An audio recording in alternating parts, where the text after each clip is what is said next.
Good morning, everyone, and thank you so much for joining us today. I am Haley Prophet with Garmin, as well as the Workplace Wellness Action Team Chair for Healthy KC. I'm thrilled to have you guys here with us today, and we look forward to getting the day started. I do want to quickly mention that we do have a second day showcase coming up on Thursday, also at 9 a.m. Here is a quick snapshot of the groups there. So we encourage you to get registered for that if you have not already. But we're so excited to have you here today. We really want to focus on a couple key things. Highlight, engage, and connect you guys. We appreciate your time. We think that the topic of mental health is top of mind for all of us. We want to be able to engage you guys in some conversation throughout as we discuss some different topics, but also to connect you with what's going on in the community. We have such tremendous resources that's what we're really here to highlight today. So just a quick recap, to go back to March when we really launched and announced the Workplace Mental Health Resource Guide and assessment that we had, I want to kind of go back and just recall a couple of those quick stats. So here as we're looking at this first one, it's really encouraging to know that there's over 80% of the managers here in the Kansas City area that are focusing on mental health, that know where to send their employees. Yet there's still a little bit of disconnect. We know that only 26% are reporting a manager supervisor specific training. And so we see that there's opportunities there to really engage those managers and supervisors. We know that managers drive positive culture, and that's something that we really want to hone in on and create comfortable conversations when it comes to mental health of our employees. Next, we looked at trauma. Again, trauma affects our employees. It affects everyone individually. It is encouraging to see that 39% of organizations had addressed trauma within the last 3 years, and in different modalities for sure. But we know that there's also opportunities to have further discussions, to really embrace this in the workplace, to know what we can talk about. And again, I can't impact, enough in this conversation on how trauma is correlated to culture once again. And then the last highlight that I want to mention this morning in review of the full assessment is this concept of data. How can we track data? How can we look at data and really leverage it in our organization? And here we see that, barely a third of the organizations that responded are tracking and analyzing that mental health data. Specifically the EAP utilization. I don't think that's a surprise to any of us that is, the top method for tracking, but how can we proactively assess and analyze this data that is at our fingertips within the workplace to positively determine, okay, what is and isn't working? How can we impact culture? How can we have positive growth in conversations, especially with managers, to understand and really empower our organizations here?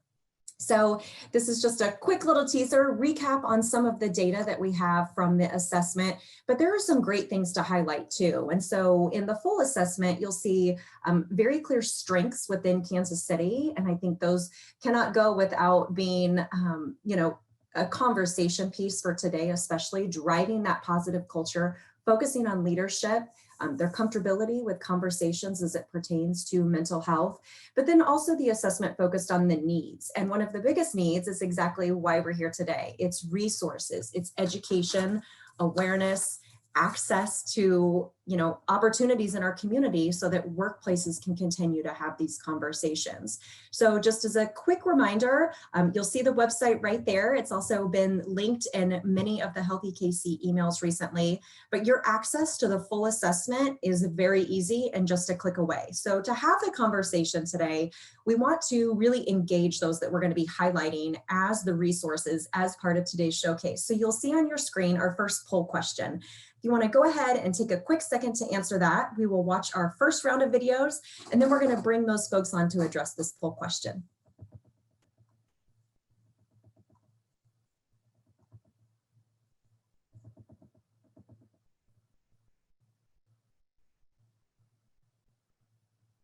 My name is Andy Traub, Vice President of Human Resources and Allied Inclusion Works and Allied Global Services. Today, I actually want to talk to a very specific group of people, and that is my fellow employers. Look, 2020 obviously has been a year that is unlike any other. We've experienced lockdowns, shutdowns, productivity drops. We've had people come and go. So What does that do to our workforce? Well, obviously, it has a huge amount of impact. The number one thing that we are unaware of, that we cannot see, is the mental health impact on our employees. Mental health is covered under the ADA, Americans with Disabilities Act. It's no longer okay for us to sit there and say, hey, take a mental health day. That is cliche, and that is brushing away the situation.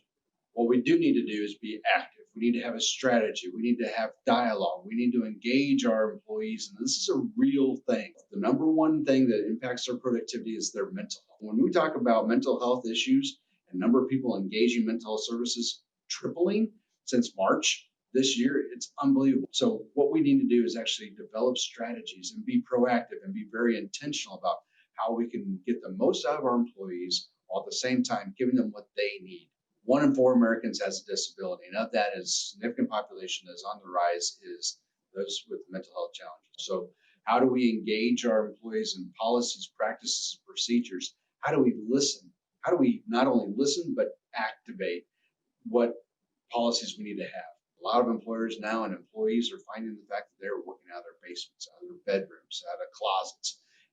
That's isolation or quarantine. So we need to be involved with them, but it has to be intentional. It has to be methodical. It has to be well thought out.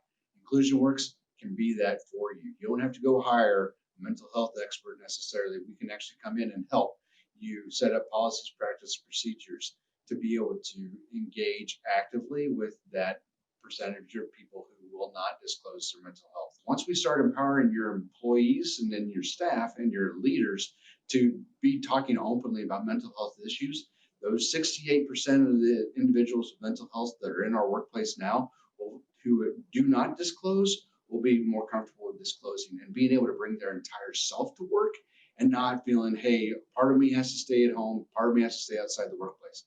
Number one reason people don't disclose and talk about it is the fear. If we don't start having positive conversations about mental health in our workplace, we will lose employees.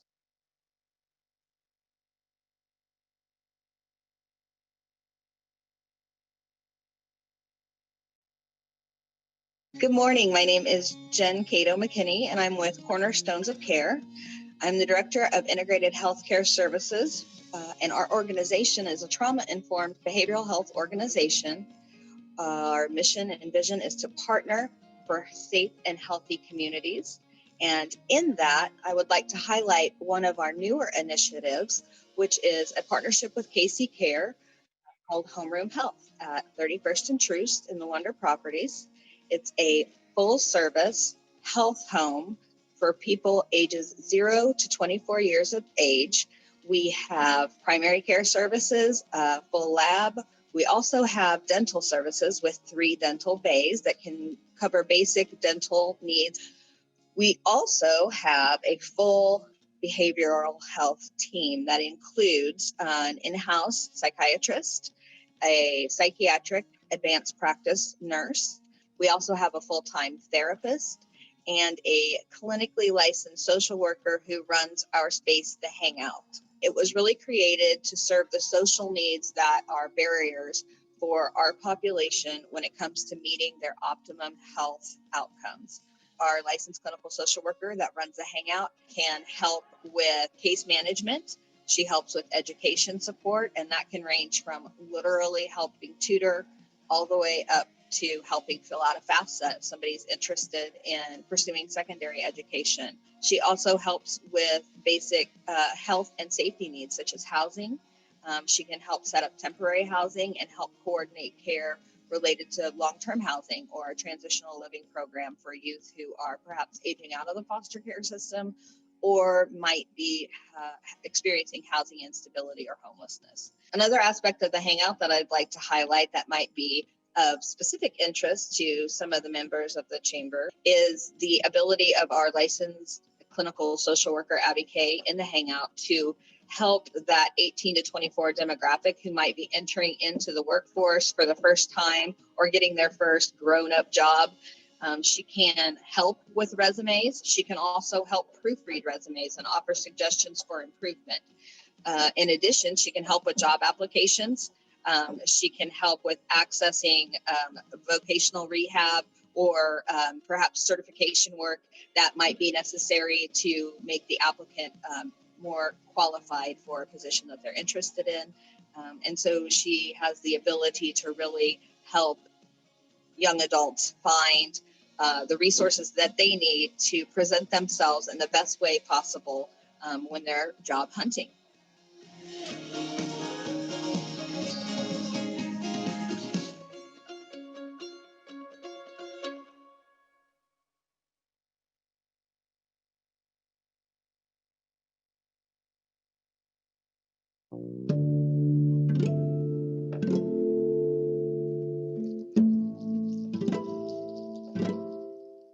Midwest Alliance for Mindfulness, Revolution from the Inside Out.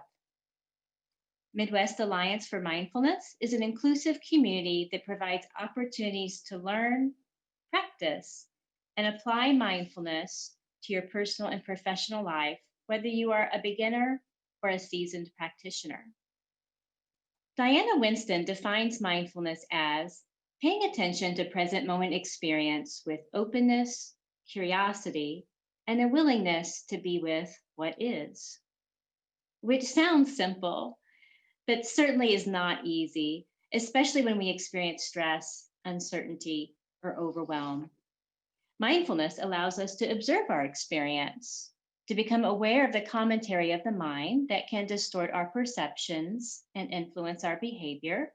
And with a mindful lens, we learn to notice when we encounter hooks in the form of judgments, assumptions, interpretations, or stories about ourselves, others, how things should or shouldn't be. And this empowers us to perceive our experience with greater clarity, connect with our inner wisdom, and respond with equanimity. Research supports there are many benefits associated with practicing mindfulness, including increased freedom in choosing where we place our awareness and attention, an increased ability to sustain focus and attention, and greater ability to shift the spotlight of our awareness flexibly and adaptively. Other potential benefits include improved emotion regulation and distress tolerance, flexible perspective taking, increased creativity and innovation, the ability to practice psychological flexibility, increased empathy, self-compassion, and increased tolerance of uncertainty, ambiguity, or ambivalence. Mindfulness supports our ability to create a life of vitality, which allows us to infuse our day-to-day experience with an increased sense of meaning and purpose. Practicing mindfulness can also increase our sense of personal empowerment. Lori Desheen says, when you can't control what is happening, challenge yourself to control the way you respond to what is happening. That is where your power is. We are excited to offer Healthy KC participants a free 1-month practitioner membership. Check out our website today, mindfulness-alliance.org, and send us an email with the subject line Healthy KC 2020 to activate your free membership. Join us in the revolution from the inside out.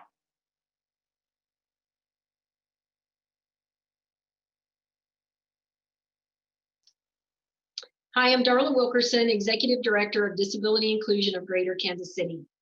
Do you know that many businesses have overall diversity and inclusion strategies, but oftentimes disability inclusion is an overlooked component of those strategies?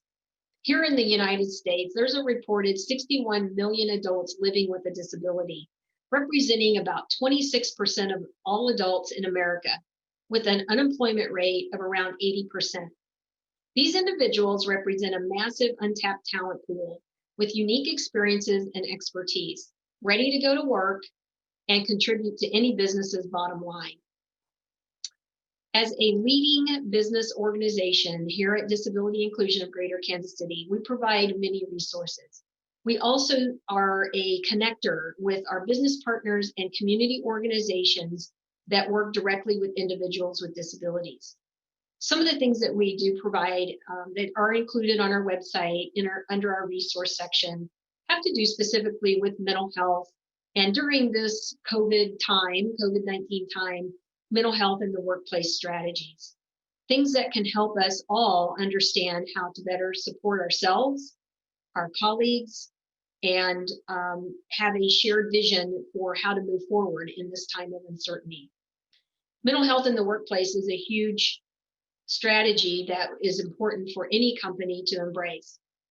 Some of the key areas that we focus on specifically have to do with disability inclusion strategies.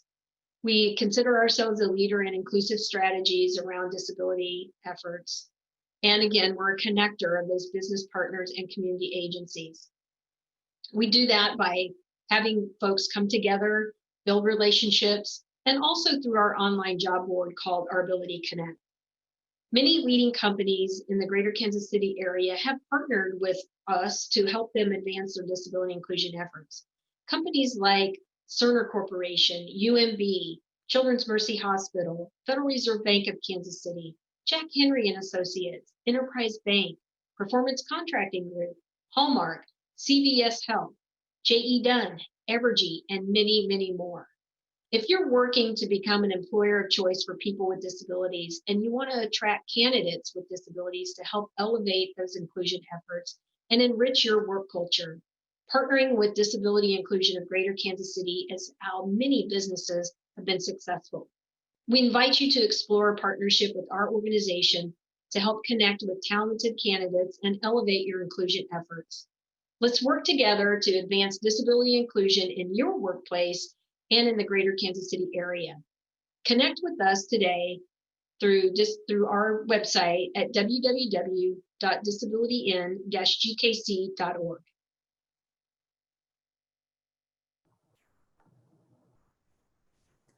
Great. Well, that is our first round of resource showcase highlights, and I'd encourage those folks to go ahead and join me now as we go ahead and launch this first poll question and now talk about the results from it. So 56% of respondents did indicate diversity and inclusion would be one of their top training areas moving into the new year, and 39% indicated that it would be both. So I think that really displays, where we are culturally, where we are organizationally, just so much going on around us. A year ago, that may not have been the case. So those first folks that we just highlighted that you see on the screen right now, I'd like to open it up to them, knowing that 56% of respondents did indicate diversity and inclusion as a main training area or both. What can you add? Andy, is there anything that you'd like to add to that? Well, I think that, thank you for letting me be a part of it. I would actually say that it's not something we can do either or. It's something that definitely impacts our entire workforce, but our home life impacts our workforce. What's going on politically is impacting our workforce. So as employers, it's incredibly hard. I think today and having an opportunity to see all these resources, available, it's almost like you just have to start, take that first step. And I think that being intentional and saying we have to do something, we can no longer be passive about what we're doing. So it's a great opportunity to see all the resources today. Great. Thank you so much, Andy. Jen, anything that you guys would like to add right now that you have going on that you're offering? Yeah, absolutely. I think for Cornerstones of Care, our short answer is we focus on both. We have a long history of having a trauma-informed approach and trauma-informed training, ongoing training that permeates our organization through our sanctuary model of trauma-informed practice.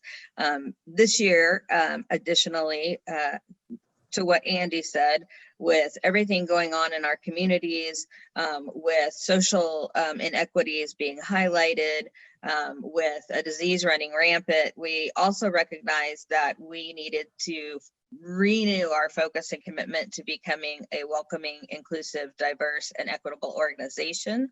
And we did that through our wide committee, which essentially, again, focuses on making sure that we are on the journey. And certainly it is a journey, but we're on the journey to becoming an organization that has those wide principles permeated throughout the organization, just like we have for our trauma-informed approach to care. So we are on that journey, and I think it's important because everybody has experienced trauma, and certainly our employees that are from a more vulnerable population, our children who are from a more vulnerable population deserve an organization that helps represent them, that is inclusive and diverse and equitable.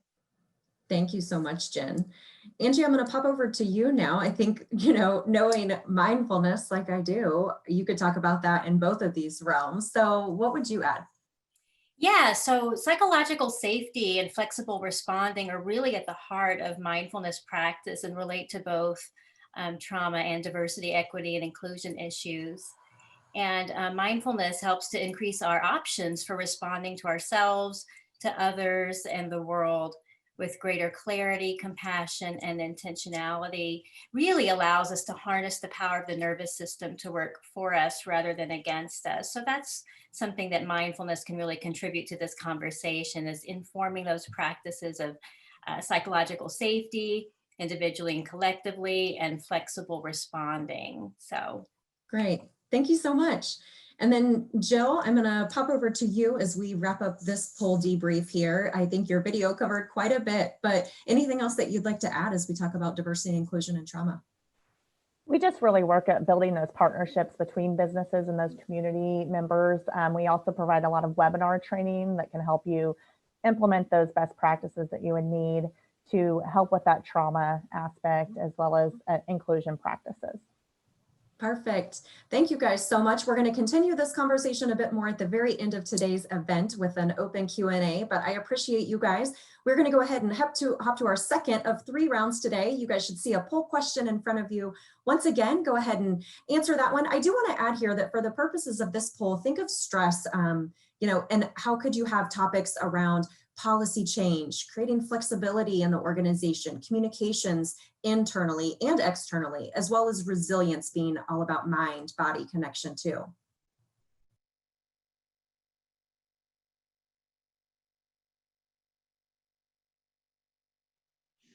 Hi, everybody. I'm Dacia Moore. And I'm Alicia Graff. And we are representing Gateway of Hope, which has been around since 2006 as a nonprofit organization in the greater Kansas City area that has a mission to help women to discover hope, pursue healing, and live in wholeness. And we do that through counseling, coaching, and support groups. Now, we are not a domestic violence shelter. We don't offer emergency assistance or clothing or rent or anything like that. But what we do offer are services that empower women to be their very best selves at work and at home. And some of the issues that we address at Gateway of Hope are grief, loss, and shame.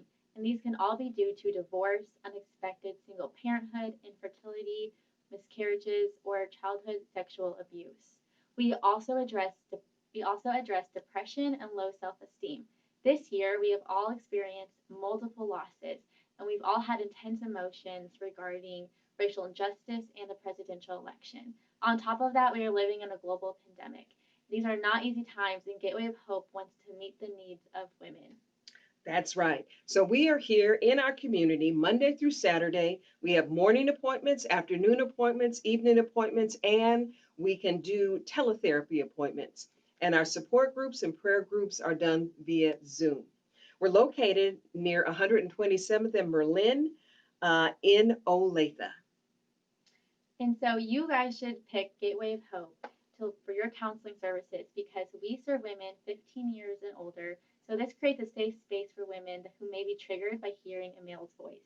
We also offer services from counseling, life coaching, and support groups. This is all under one building, so women do not have to go to multiple locations to find the services they may need in order to manage the difficulties of life, so they can be present at home and at work.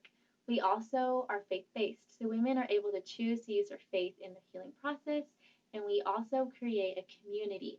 We want women to partner with us. We want women to give back. We want women to be able to volunteer and really share what Gateway of Hope has done for them and in their lives.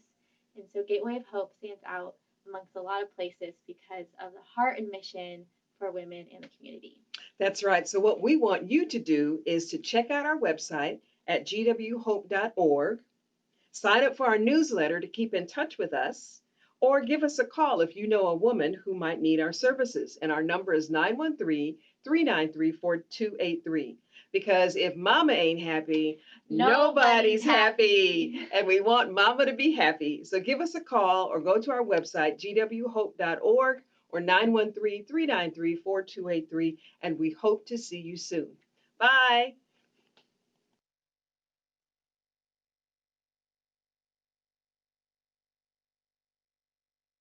Hello, my name is Tim DeWeese, and I'm the director of Johnson County Mental Health Center. Johnson County Mental Health Center is a community mental health center, and so we serve individuals that have serious mental illness, both adults and children, and we also provide services, emergency services, to anyone experiencing a mental health crisis. The best way to access services here at the Mental Health Center is to simply walk into one of our locations, either in Shawnee or Olathe, or you can call the 24-hour hotline at 913-268-0156. There is no reason that you shouldn't call the hotline. If you're in crisis, if you have a friend in crisis, if you have a loved one in crisis, or if you just want to ask a question, call the hotline. We will provide you the service that you need at that moment in time and get you connected with the level of care that you need. We often say that mental health is just as important as physical health care, and we hear that throughout the work that we do, both with adults, but in particular with young people in the schools today. So it's important that we have conversations about mental health issues, about depression, anxiety, all of the things that we experience day in and day out. It's by us having those conversations that we bring mental health to the forefront and be able to respond in a way that allows people to access the care that they need.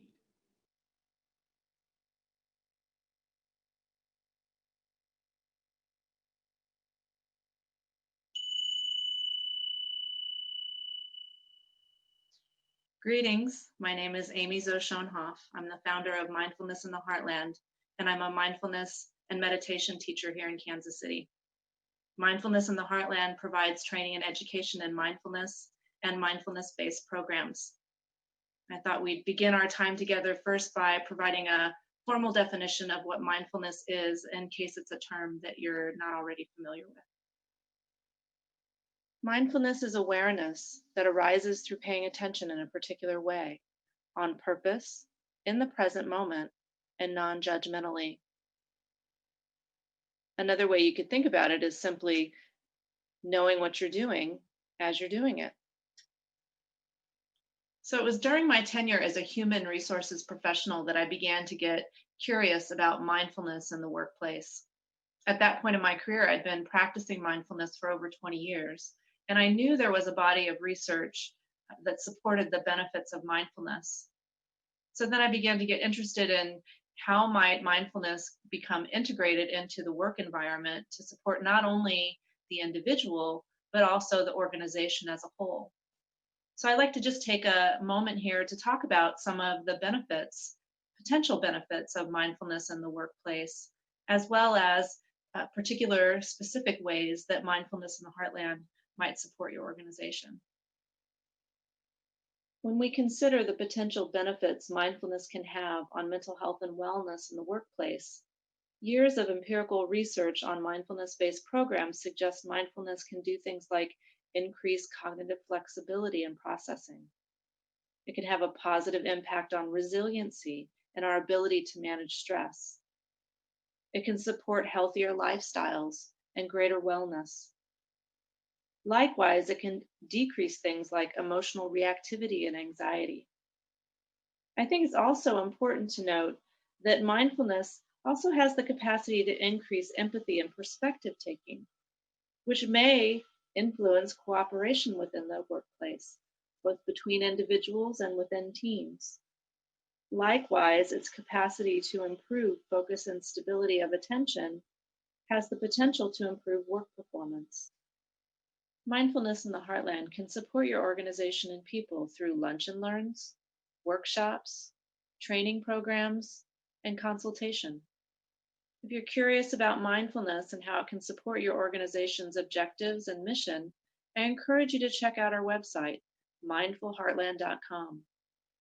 So I just want to conclude by thanking you for taking the time to watch this video. I hope I've piqued your interest a little bit about mindfulness and how it might support mental health in the workplace. I'll just leave you with some final well wishes. May you be happy. May you be peaceful. May you be healthy. And may you live with ease. Bye for now.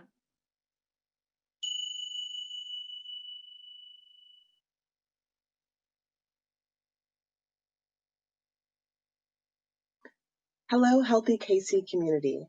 I'm Catherine Evans with ComCare, and I'm excited to share with you a little bit about our mission and how we can help you and your organization through partnerships of care. Before getting started, I want us to take a few moments to reflect on how we are currently managing our stress. It is important to be mindful of how we manage our stress as we face uncharted territory. Being mindful of your mental health can help you evaluate what resources you may need. And when you do, we are here to provide those resources.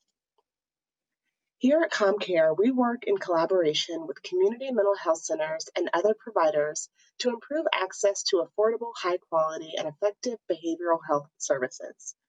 We hope to build a community where all people are connected with these services and are supported in wellness and productivity.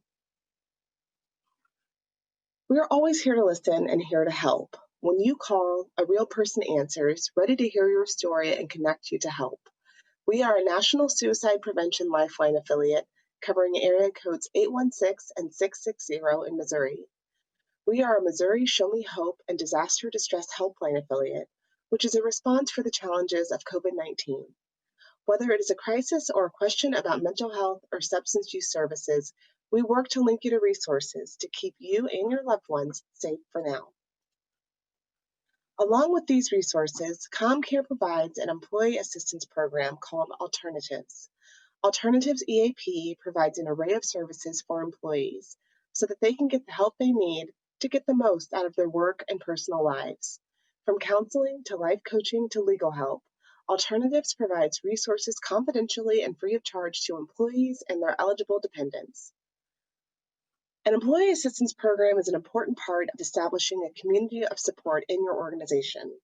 So whether you already have an EAP or would like to learn about ComCare's Alternatives EAP, we encourage you to take advantage of the diverse resources provided through EAPs. Want to learn more about ComCare? What better way than through a free monthly event? We recently introduced our Coffee Chat series, giving the community a chance to grab a favorite morning beverage, log in, and plug into a 30-minute discussion on mental health and wellness. In our next chat, we'll discuss decision-making with our head, heart, and gut. Then, in our final coffee chat of the year, we'll discuss loving kindness, a form of meditation that helps develop compassion. Now that we've given you this information, it's your turn. Take an action step for you to improve mental health in your life, family, organization, or community. Take an action and commit to doing it for 21 days. Make it a habit. Thank you for being here today. Remember, healing begins with connection, so we would love to have your support in any capacity. We have so many opportunities for you to join us. We hope to connect with you soon. Have a wonderful day and be well.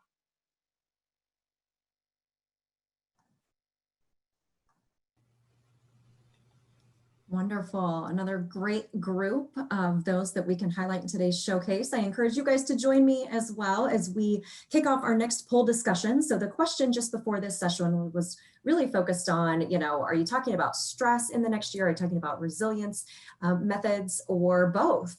And I think you guys are going to find this as interesting as I did, but the only responses we had were stress or both. So 42% of you indicated that stress was going to be one of those leading training discussions, whereas 58% indicated it would be both stress and resiliency. So as I introduce and welcome you guys to join me right now, Daisy, I want to turn it right over to you. You talked about such great things that you have going, but what would be some of those coaching opportunities to really focus on discussions about stress and building that resilience?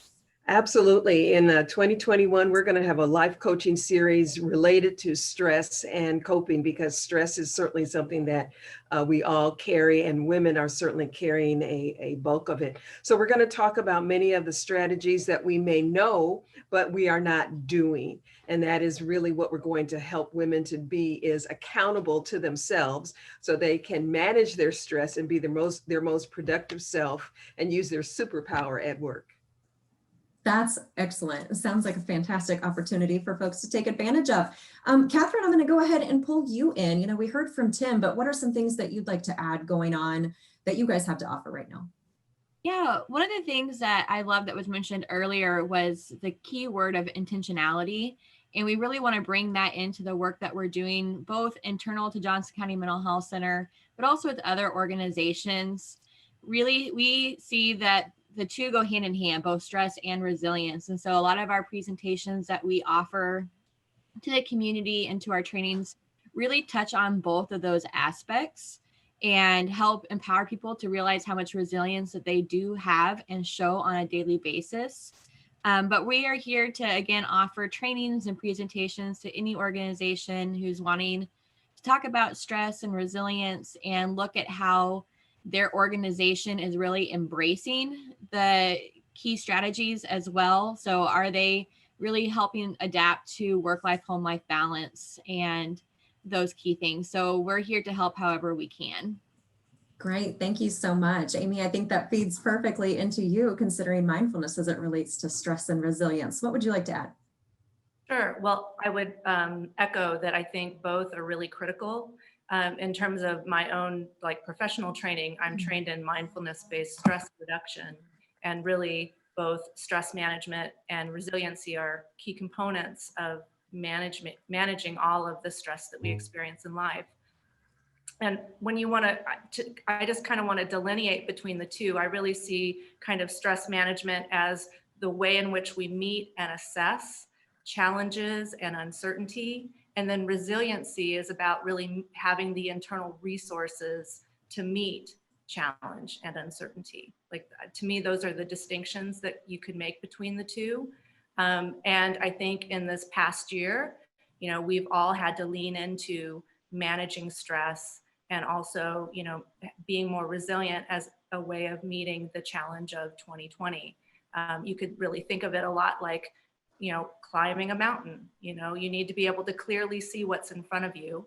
You need to be able to assess the best, most skillful path to get up the mountain, and you need to be properly resourced to make your way to the top, and then learn from the experience. And so mindfulness or awareness plays a critical role in being able to meet all of that step by step, moment by moment. Perfect. Thank you so much. And then Erica, we did hear from you guys as well. I know there's so much that ComCare is doing, as well as what Alternatives is offering. Anything that you'd like to add as it pertains to stress and resilience?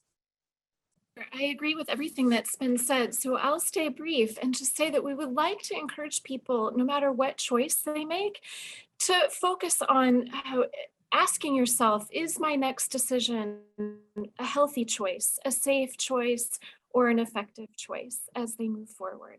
I'm happy to answer further questions later. Thank you. Perfect. Thank you guys so much. And now we have our third poll question that we are going to go ahead and quickly launch for you guys today. If you go ahead and answer that, and we will watch our third round of videos quickly.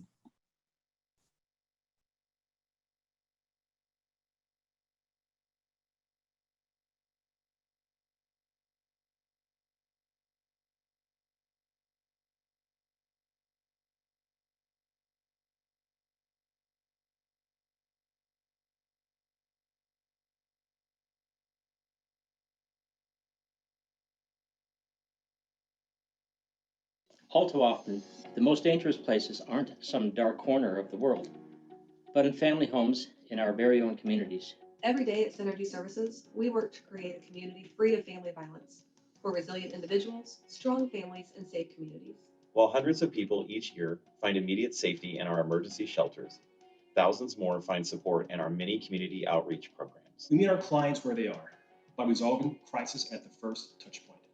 Whether there's a call to our 24/7 emergency crisis hotlines or acting as a metropolitan sponsor for the Safe Place program, our goals start by protecting those in our community through a vast array of programs. Our teams then turn our attention to providing safety through our long-term transitional housing program and our 3 emergency shelters, which are designed to support abused children, homeless teens, and individuals and families who have experienced domestic violence.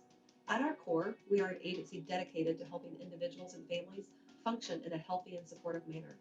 Our Child Advocacy Center, school-based integrated services, therapy services, support groups, and medical, dental, and vision clinic are even more examples of how we support families in our community. After basic needs are met, we focus on developing the skills and resilience needed to move beyond traumatic experiences and promote healing to create strong and stable families. This step is integral to our ultimate goal of effecting change and leaving a lasting legacy on Kansas City by healing individuals who in turn create strong families and safe communities. We believe that to maintain a safe and healthy workplace culture, agencies must work hard to identify the kinds of stressors that could become toxic and affect our health. Synergy provides the foundational and robust benefits packages, a variety of health insurance plans, and many more benefits to fit the individual medical needs and budgets. However, to create a healthy workplace culture, Synergy, like many companies, recognizes the importance of training and education focused on trauma-informed care, diversity, and inclusion. Synergy made a commitment to train staff members in these areas and can also provide this training to other companies. Reducing stress and building resilience are our most valuable resources, our human resources, increases productivity, and reduces bottom line costs. Additionally, our staff are supported by an Employee Assistance Program, or EAP. An investment in the mental health of our staff is critical to support their overall health and success.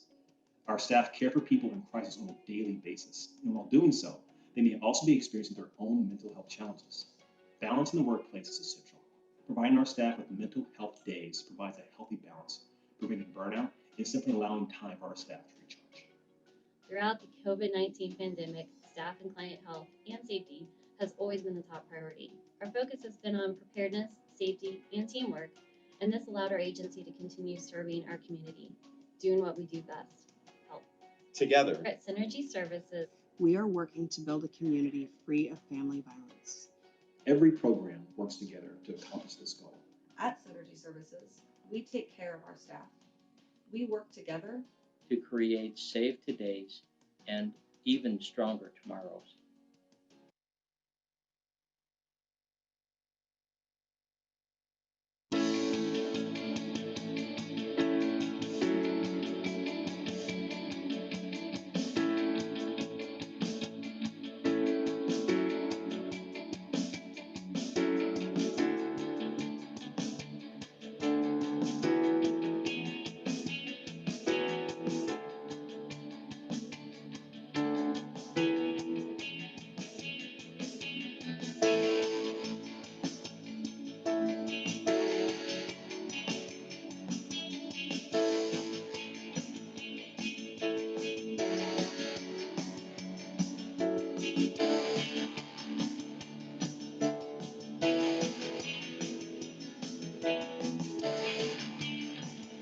Businesses are starting to realize that there are mental health needs in their workforce. And something that Tri-County can do is work with businesses in the area and establish what those mental health needs are. And it could be mental health awareness, or it could also be suicide prevention. As we know, suicide numbers continue to rise. There is a variety of different workforces, and what's unique about Tri-County is that we're willing and able to tailor make a presentation for you. And ultimately, we want all the different workforces to be comfortable in talking about suicide, because it's so important to have that opportunity to save a life. Mental Health First Aid is a program that we're able to present to community members and business leaders. And it's really a program that's designed to help people who are experiencing a mental health crisis. So just like we learn CPR to help people in a medical crisis before professional help comes, mental health is very much the same, where it teaches you to be able to help somebody in a mental health crisis before the appropriate professional help is able to resolve that problem.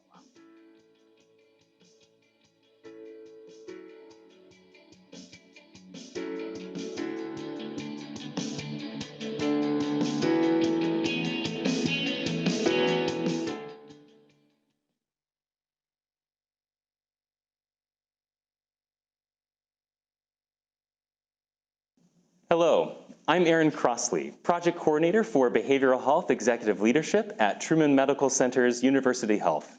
Clients across the region trust our providers with their behavioral health needs. We'd like to be a resource for your team too. A division of our BH program is the Center for Trauma-Informed Innovation, or CTII, which leads trainings that can teach your staff to look at coworkers and customers in a different way. What if instead of asking, what's wrong with him, you asked, what happened to him? Center for Trauma-Informed Innovation calls that utilizing a trauma-sensitive lens.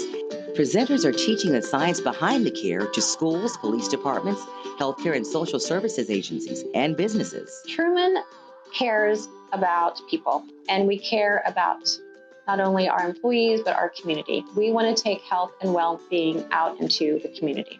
Training is open to the public. Have questions? Use these links.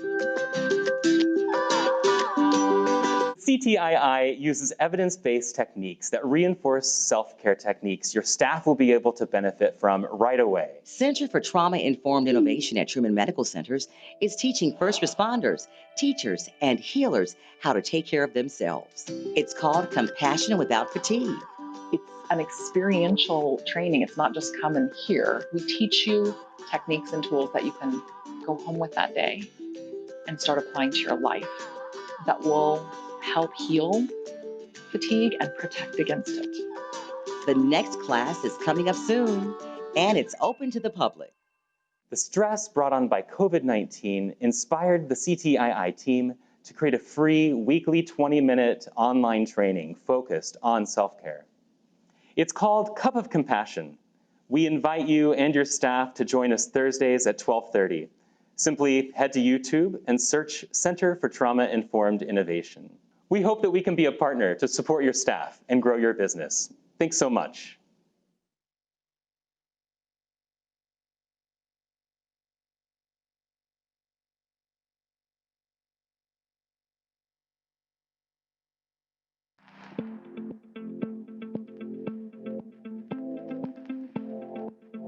It's more common than you think. 1 in 5 adults experience a mental health issue. If you start early, 1 in 10 young people experience major depression. It takes far too long to seek help. On average, it takes someone 10 years to seek mental health treatment. It's dangerous. Suicide is the 10th leading cause of death in the U.S., but it is preventable. It's treatable. Most people who experience mental health issues can recover or have reduced symptoms if they seek out help.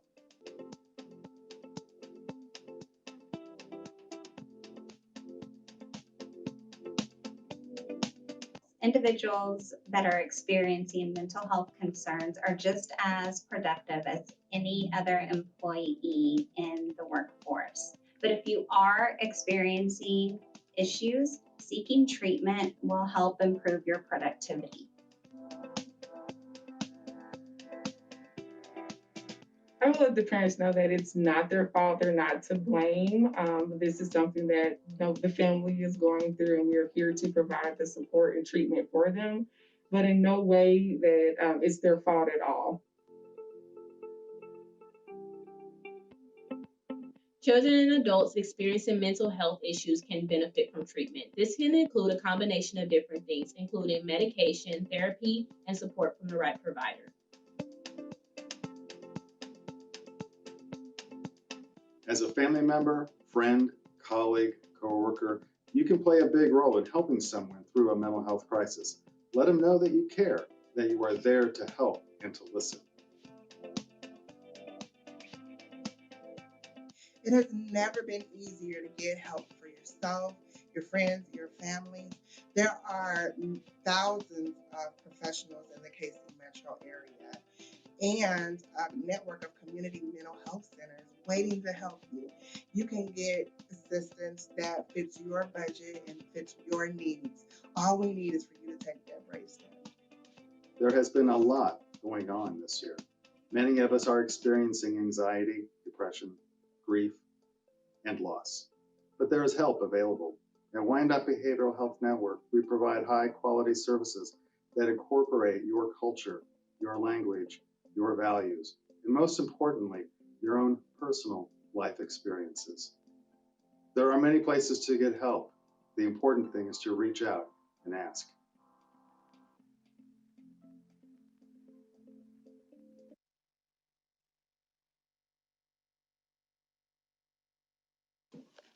Hi, are you in need of mental health education, support, connections, or resources? Well, look no further. I'm Ann with NAMI Johnson County, which is National Alliance on Mental Illness. And our mission is to help individuals affected by a mental illness. We do that in a number of different ways. One way is through education. The first Tuesday of every month, we bring in speakers about a variety of mental health topics. We have classes called Family to Family or Basic, and Basic is geared towards young families. And in these classes, it goes through giving you coping skills to help your loved one, and also give you tons of connections, education about mental health, and resources that are very useful. Our second way for our mission is through support. And the second and fourth Thursday of every month, we have support groups for both the individual living through the mental illness and also for their caregivers. We also have a website which gives you lots of information on mental health and also a phone number. And National NAMI also has a hotline you can call. Our third way is through advocacy. Every May, we have a NAMI walk, which is our major fundraiser because all of our services that we provide the community are free. And we also have Mental Wellness Day at a Royals game, and this year was going to be at a Sporting KC game, but it was canceled due to COVID. So please look at our website, and we hope to be going strong with that next year. NAMI National came out with a very good booklet called Navigating a Mental Health Crisis. And this is a great resource. It goes through and gives you the science to look for. It gives you information about what to expect from treatment, how to de-escalate a crisis, and what to do after a crisis. It's just loaded with tons of information. My favorite part of the book is the record keeping at the back. It prompts you through different things to talk about or to write about, and it's their medical history, the medication they take, the physicians that they've seen, the counselors that they've seen, treatment centers that they have visited. So it's a great tool to have. You can go to our website and download this. Our website is namijoco.org. That's NAMIJOCO.org. Please look us up, give us a phone call, email us. We'd love to be of service to you. Thank you.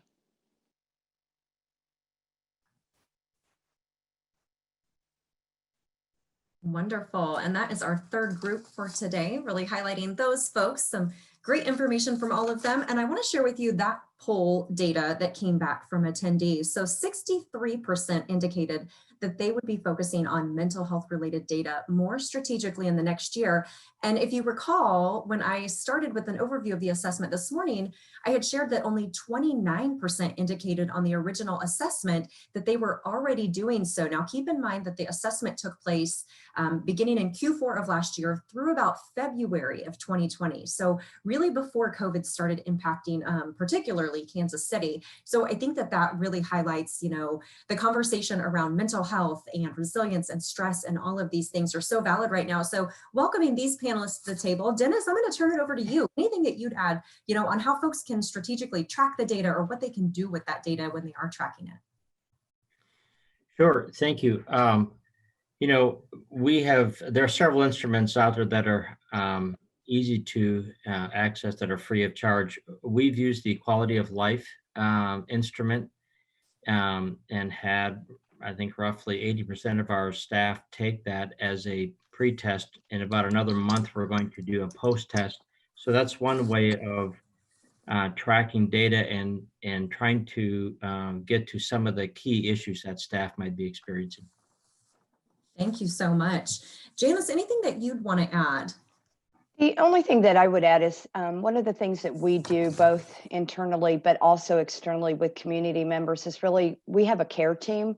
So that care team is developed to really look at those needs of our staff, either individually or as a team. And so we utilize a team of people that just help support our staff members. And we also then outreach to community as well to do the same. So that would be the only thing I would add, is just look at how you can develop something to support your staff that is very meaningful in the initiatives that you want around mental health. Perfect. Thank you so much. Allison, I want to give you an opportunity. Anything that you'd want to add, looking at it from a behavioral services perspective and that data and how we can best utilize it in a workplace? Yeah, thank you. I think that I would add that for our organization, it has been really important to support our management team and our managers who are working directly with frontline staff and support staff in helping them learn more about trauma-informed supervision and how to manage employees so that they, a lot of us are here are mental health professionals, but that doesn't mean that we automatically know how to help our staff. So we spend a lot of time in our management meetings training staff and supporting them in that. Great, thank you so much. Well, I am going to welcome back any of our showcase resource groups that are still available to join us for Q&A right now. I'm going to kick it off. Dennis, while I've got you, I want to kind of open up the discussion on an action plan. That was a question in the assessment, but what would be something that you would really encourage for workplace, business, HR professionals as they think about an action plan that's going to be specifically around mental health for their workplace? Where do you even start? There are some really good framework resources out there, and I would keep it straightforward and simple so that everyone can kind of stay on track. So there's a framework that identifies 6 things that any organization can do. I'll go through just a couple of the very basic ones, but one of them is to build awareness, and having an awareness of how mental health connects to workplace culture and the stress that we hold there. The second is to utilize data, to begin collecting data, even if, again, keep it simple, but get people involved in sharing information about what their experiences are. And then third is to begin to develop a resource or set of resources, because not every resource is going to take, it's going to fit everyone's need. And so build a range of resources. Some of them are EAP, some of them are training, some of them are HR kinds of resources.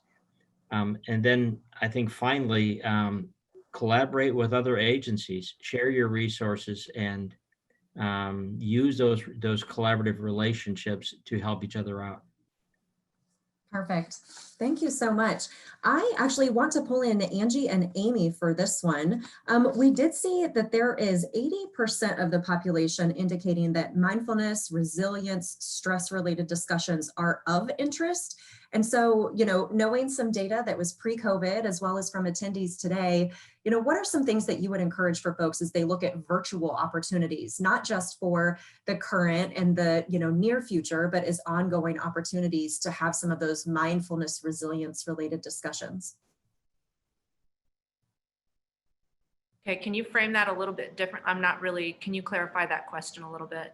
Yeah, what would be some opportunities in a virtual platform to launch within a workplace, discussions around mindfulness, resilience, that type of thing? Oh, okay. Well, I mean, for myself, and I imagine this would be true for the Midwest Alliance, because we've had to pivot professionally in this past year, online is now a very accessible form for many of us who are teaching mindfulness. For myself, everything I do, I can now do virtually as well. And I think that these things will continue to be present.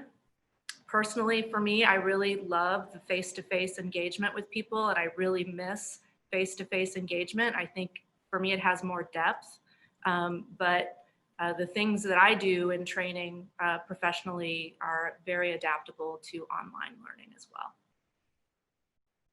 and will probably continue to be that way. Agreed completely.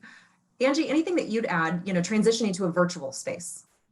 Sure. Same thing at Midwest Alliance for Mindfulness. We've been able to transition all of our programming to online platforms, including our mindfulness teacher training program, a variety of different workshops and classes. We also offer individual mindfulness consultation, kind of train the trainer models that we can come into organizations and help train key staff to integrate that into their own organization as well. So yeah, we have for a variety of different modalities that we can do in utilizing the virtual space. Wonderful. Thank you so much. And then as we kind of wrap it up here, I would like to bring back in Andy. Erica, I think you probably have something to add. This could really go for anyone, but what about the question of burnout? Or, I'm seeing a lot of questions around mental health crises and managers recognizing that. What do you recommend? Where does a manager supervisor start if they want to have a discussion on recognizing burnout, recognizing a mental health situation that an employee may be going through? Is it training? Is it conversational? I want to kind of open that up as one of our final questions here. I can take a crack at it. So one of the things is, you mentioned it, it's have conversations, right? Don't make assumptions. We have to be more intentional about having dialogue with our employees. We got to find out what's going on, right? I mean, we can say, hey, it might be the job, it may be the home life or whatever, but those are all assumptions. So I think, we talk about the interactive process when we talk about, disabilities, accommodations, job aids. I think we just have to be very open and allow people to have conversation about what's going on and not feel judged, because quite frankly, we are all in the same boat. But it also goes so far as to say, even in leadership, we've been talking about managers and supervisors needing to take on extra roles. That in itself is stressful, that big time. So I think that's also a conversation needs to be happening with your managers and staff, managers and leaders as a group, and sometimes in homogeneous groups, so they can just, hey, we're all, they are in the same boat. We're fighting the same issues. So, and then bring in outside sources. Absolutely. I think it goes to say, the comment there on that last Truman video on not just, what's going on with them, but really what's happened to individuals and just how we frame simple questions that we have in the workplace.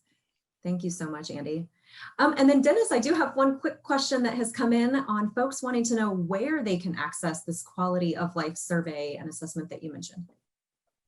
If you Google quality of life survey or instrument, you can find it online. And if not, I think we could make it available through the chamber or following up with this showcase.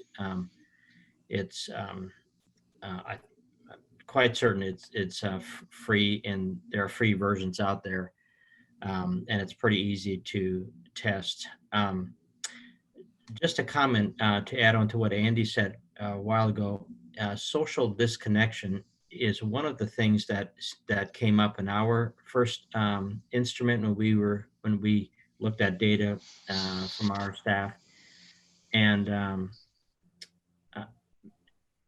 somebody asked a question: how would you know if somebody was having a mental health crisis?